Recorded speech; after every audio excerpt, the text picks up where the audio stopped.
Chanakya international academy உங்களுக்குள் இருக்கும் தலைவரை வெளிக்கொண்டு வரும் பியூர் பாலிடிக்ஸ் பயிற்சி பட்டறை. நேரடி மற்றும் இணைய வழி. கான்டாக்ட் 7338824242.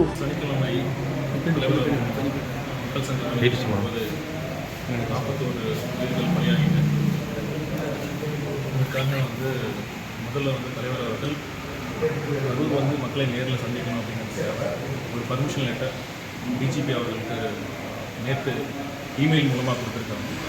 இன்றைக்கி அது நேர்லையும் கொடுப்பாங்க.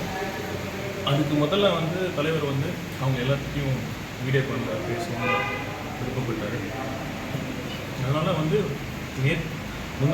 நேற்று கரூரில் இருக்கிற ஒரு 33 பேருக்கு அவங்ககிட்ட வீடியோ காலில் பேசினார். ஆறுதலை சொன்னார். என்னதான் ஆறுதலை சொன்னாலும் அந்த இழப்பை ஈடு செய்ய முடியாது. இருந்தாலும் நான் உங்கள் கூட இருப்பேன், விரைவில் நேரில் சந்திக்கிறேன்னு சொன்னார். இப்போ கரூர் சுற்றியில் இருக்கிற மற்ற மாவட்டங்களை போய் பார்த்து வீடியோ காலில் பேசுகிறாங்க. நேற்று விஜய் அவர்கள் வீடியோ காலில் பேசும்போது மக்கள்கிட்ட என்ன பேசியிருக்காரு, என்ன மாதிரி இல்லை எல்லாருமே என்ன சொன்னாங்க, சார் உங்கள் மேலே தப்பு இல்லை, நீங்கள் தைரியமாக இருக்கணும், நாங்களும் உங்கள் ஆறுதலுக்கு நீங்கள் சொன்ன வார்த்தையில் எங்களுக்கு ஆறுதலாக இருக்குது, நீங்கள் முதல்ல தைரியமாக இருங்க, விடாதீங்க, தொடர்ந்து ஃபைட் பண்ணுங்கள், நாங்கள் எப்பயும் உங்கள் கூட இருப்போம்னு எல்லா மக்களும் வித்தவுட் எக்ஸப்ஷன் எல்லா மக்களுமே அதான் சொன்னாங்க. சரி, இப்போ கரூர் நேரில் சந்திக்கிற மாதிரி வாய்ப்புகள் இருக்கா? எப்போ வராரு? அதுதான் நான் சொன்னேன்ல, நேற்று பெர்மிஷன் லெட்டர் இமெயில் மூலமாக கொடுத்தாச்சு டிஜிபி கிட்ட. ஸோ நாங்கள் ஒரு கோஆர்டினேஷன் மீட்டிங் கேட்டிருக்கோம். ஸோ எந்த மாதிரி பாதுகாப்பு அரேஞ்ச்மெண்ட்ஸ்லாம் பண்ணணும் அப்படிங்கிற மாதிரி நாங்கள் கோஆர்டினேஷன் மீட்டிங் முடிச்சிட்டோம். ஏன்னா இன்னொரு முறை இந்த மாதிரி ஒரு அசம்பாவிதம் நடக்கிறது யாருக்குமே நல்லதில்லை.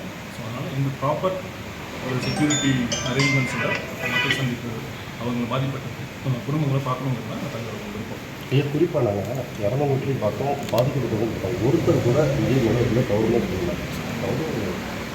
நாங்கள் ஆர்வத்தில் பார்த்தோங்க, ஒரு தகவல் மட்டும் தான் சொன்னாங்க. யாருமே ஒருத்தர் கூட தவறாக சொன்னது அதை இல்லை, அதுதான் உண்மை.